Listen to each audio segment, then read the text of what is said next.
Hello, this is Kate. I'm WoollyFae. Welcome to my channel. This is another tutorial in the daisy chain pattern series. And that pattern, if you don't already know, will be available in late August. So the videos that I'm producing are basically going to be covering the techniques used within that pattern so that you can just come in, look for the daisy chain pattern series, and you can just click on whatever it is that you need help with. Now this is mosaic overlay. We're going to be getting to that again in the next video. So we're going to be looking at tapestry today because that's where I'm at. So to start, we're going to actually be adding our yarn to the first stitch because this is front side only tapestry. Now you can work tapestry both sides. That in that case you would read your graph from the right to the left, and then you would read your graph again from the left to the right when you turn your work over to the other side. But in this case, it's front side only, so we always fasten off at the end of the row, and then we come back over to the right again, or left if you're left-handed, and we begin working from the first stitch. The first thing you want to do is insert your hook under both loops on the first stitch.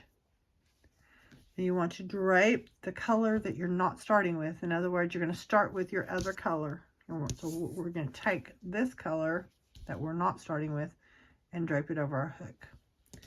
Then we're going to get the color that we are using, and we're going to pull up a loop, chain one, insert our hook back into that same first stitch, the exact same stitch we've been working under, pull up another loop, and complete a single crochet.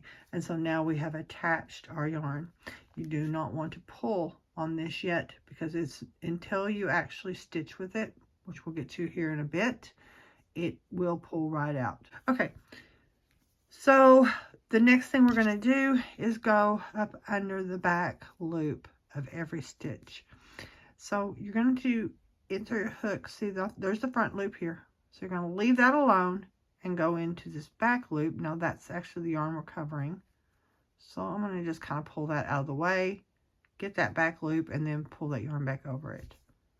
And you've got that pinned to the back. It can occasionally create the illusion that you're working under the stitch when you're not. So be sure you're actually getting your hook under the back loop of the stitch, okay? So let me stop here and explain to you why going under the back loop is so important. This is front side only tapestry. Now, on regular tapestry, you would be turning your work, reading your pattern the opposite direction, working the row again, and then turning the work over again, and you continue to do that. But on front side only tapestry, you are always fastening off on the other side, and then you are adding your yarn on the right side. I think it's a much nicer look. I think it's much tidier. I think the lines are much straighter.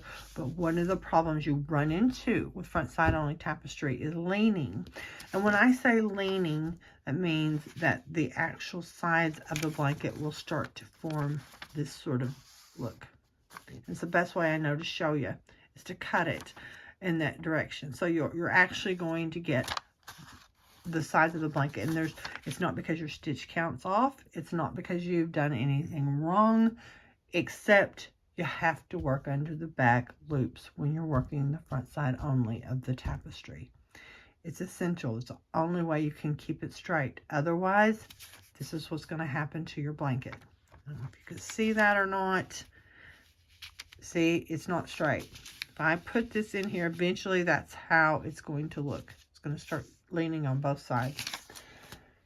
So to keep it straight, you work into the back side only. So you're going to work into the back loop to stop it from leaning. But if you feel like you're needing just a little more reinforcement on that, you can go over the top instead of under the bottom. And that will also help straighten that stitch out. Okay, so then that's optional. But sometimes, sometimes you do need, depending on the pattern and the yarn, you do need that little bit. And that's information you can use in the future if you need it. Okay, so let's move on to the next point. Okay, and the next thing that is important, and this is also true from the edge where you start all the way to the end of the row, but this is just the point in which I'm going to discuss it, is that the yarn, when you're covering it, needs to stay on the back side. Now, when we're changing yarns, we're going to pull it to the front. A lot of the time, we'll end up doing that. We're not changing yarns because the minute you start to work it, it's going to have to go to the back again. So a lot of times when we're changing yarns, just to keep them separated so that they're not crossing or twisting, and so that there's no gaps in the fabric, we are moving those to the front. But when we're done, when we're covering them, when we're stitching, that yarn needs to always fall to the back. So we're going to take and pin that with our finger and insert a hook up under the actual stitch, not the yarn. We talked about that. Pull through and complete those single crochet in the back loop with that yarn on the back side. Okay, so you can see the hook is going under the stitch and under the yarn, and then we're completing the stitch. Keep that yarn in the back. Now this is important because, one, it keeps the color off of the front. Okay, so any color bleed through, which you always will get with Tapestry, all the color bleed through will go to the back side. And we're not talking about intarsia. Intarsia is a different thing. We're talking about Tapestry, where you're actually covering your yarn all the way down. So what happens on the back side, turn this over and just get a good look at the back side here, is you'll get the pinks bleeding through. Now it looks really nice when you kind of get it away from the glaring lights. It still looks pretty nice. It's rough, but it's no different than the roughness you'll find, say, on woven fabrics, like things done on a loom or woven with machines. You'll often have a rough side, and you'll often have a really clean side, and that's the same way. So here's some important stuff about that. One, keep your yarn to the back side like I showed you all the time, okay? Always check for loops. As you work this, it is going to kind of rise to the surface. When you block it, some of it will all even out. When you wash it, some of it will even out. But you are going to find that the yarns shift underneath, so you're always going to have it on the back side showing through. If you don't keep this yarn to the back side, you're going to get that effect on the front side. You do not want that. You want this very clean front side, but you don't want it to be incredibly ugly on the back side either. So here's what you do with that. You always choose colors that work well together. If I used blue and white, for example, that white would be glaringly obvious when I buried it, and the blue would be glaringly obvious when I buried it. If I used blue and teal or green and teal, though, the colors like that, those would blend nice. In fact, I have some here on another project I'm working, so let me just pull them up. You see those? Let me get an even lighter one, okay? Now, those are very different, and they're going to show up in the pattern on the back side. If I did a tapestry with this, it would show up on the back side. But as you can see from this modeled one, they work very well together. So you got this mottled effect where that yarn works very well together because the colors are coming from a similar base, blues and greens, okay? So in this, with the plum and the fuchsia, we got the same thing going on, okay? Those colors are mottled. You can see them. The more I work with it, the more it's going to happen. But they are closely related, and they blend well together. So you need to keep that in mind. So you use greens and teals and blues and teals and pinks and purples and reds and clays, but you want to make sure they're complementary. You know, don't sacrifice complementary colors, but try not to go with extremes, because it's not going to have nearly as nice effect. And this is actually going to have a really nice mottled, rough textured look to it that's going to work really well for the back side of a tapestry project.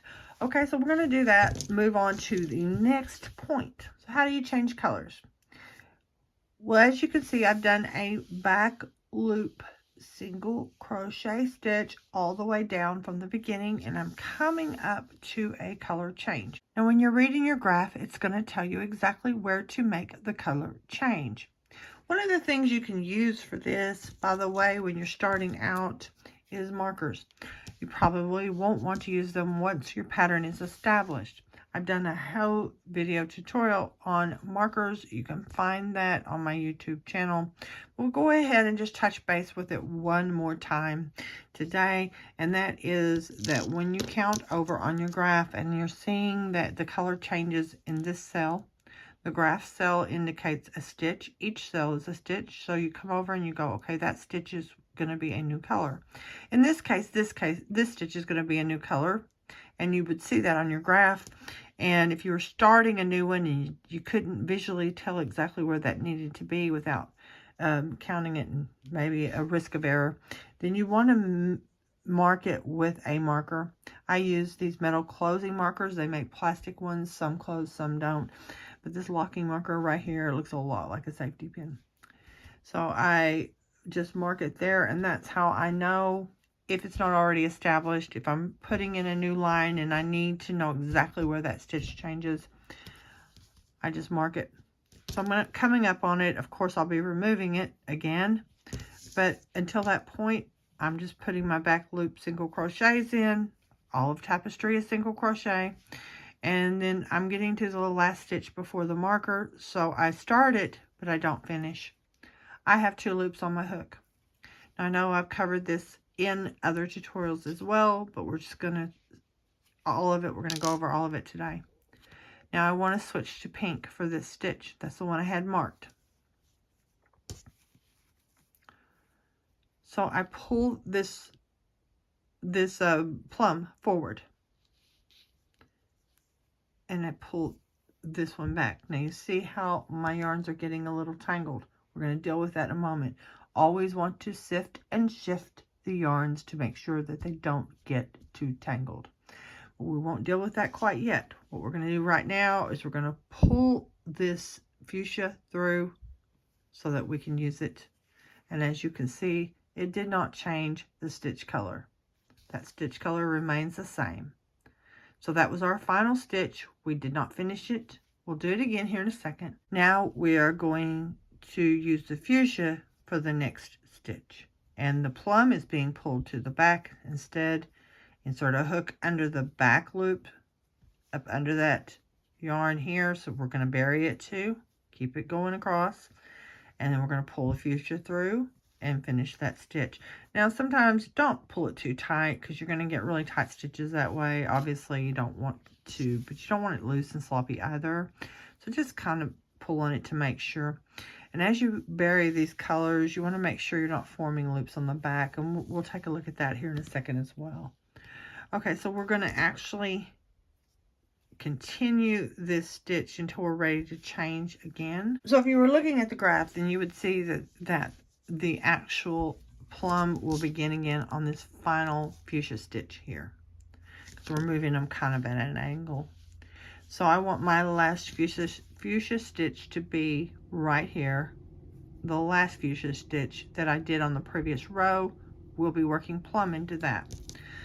So let's just go ahead, keeping this plum on the back side, okay? And we finish that one. And on this one, excuse me, we've got to go back. That was not a very clean stitch. There we go. Okay. Now we're going to insert a hook into this final fuchsia stitch, pull up a loop. As you remember, we don't finish it. Now this stitch will remain fuchsia even after we've changed colors, but we don't finish it with fuchsia. We finish it with the plum. So we move this fuchsia to the front, pull this plum back. Notice how I'm just kind of shifting them around. I pull that plum through. I now push the fuchsia to the back side, and I begin working with the plum. And I'm going to do 1, 2, 3 stitches, and I'm going to change again. So 1, 2, and on the 3rd stitch, I don't finish with the plum, I finish with the fuchsia. Okay, so I'm going to pull this plum kind of forward a bit, go ahead and pull that fuchsia through to complete that stitch, and then pull that plum to the back. This will become automatic. I'm going real slow and it's all drama right now, but just remember, when you get used to it, it gets real easy. It's like with anything where you practice and practice, and then before you know it, you're not even thinking about it anymore. So we're going to do 7 fuchsia stitches. 1, 2, 3, 4, 5, 6, 7. Pull the fuchsia yarn forward, and we finished that 7th stitch that we did with the plum. And again, as I pointed out earlier on, that doesn't actually change the color of the stitch. It just prepares you for the next one, which will be plum. And we put that fuchsia back behind there, and we're going to do 3 stitches and then change the fuchsia again. So 3 plum stitches, 1, 2, 3. And I don't finish the 3rd stitch. I switch to the fuchsia. Every now and then the yarns will kind of get wrapped when you're working, say, and like on this, for example, we did 1 plum, 1 fuchsia, 1 plum, 1 fuchsia, 1 plum. So none of the stitches would be completed. So what will happen a lot of times is these will sometimes, every now and then, you don't want to let them get tangled, but they will kind of twist up around each other. You want to just keep pulling them back. If for some reason, say you end up like that, it's okay. See how these have crisscrossed? It's not gonna hurt anything. You just want to be sure, get those stitches in and pull them back, pull them back the opposite way again. So if you have 3, for example, you might have 1 coming down the middle. You want to keep those separate all the time. So that's everything for today. I will see you in the next one, and we'll be looking at the mosaic overlay in the pattern. Be sure and give me a thumbs up and subscribe if you haven't already.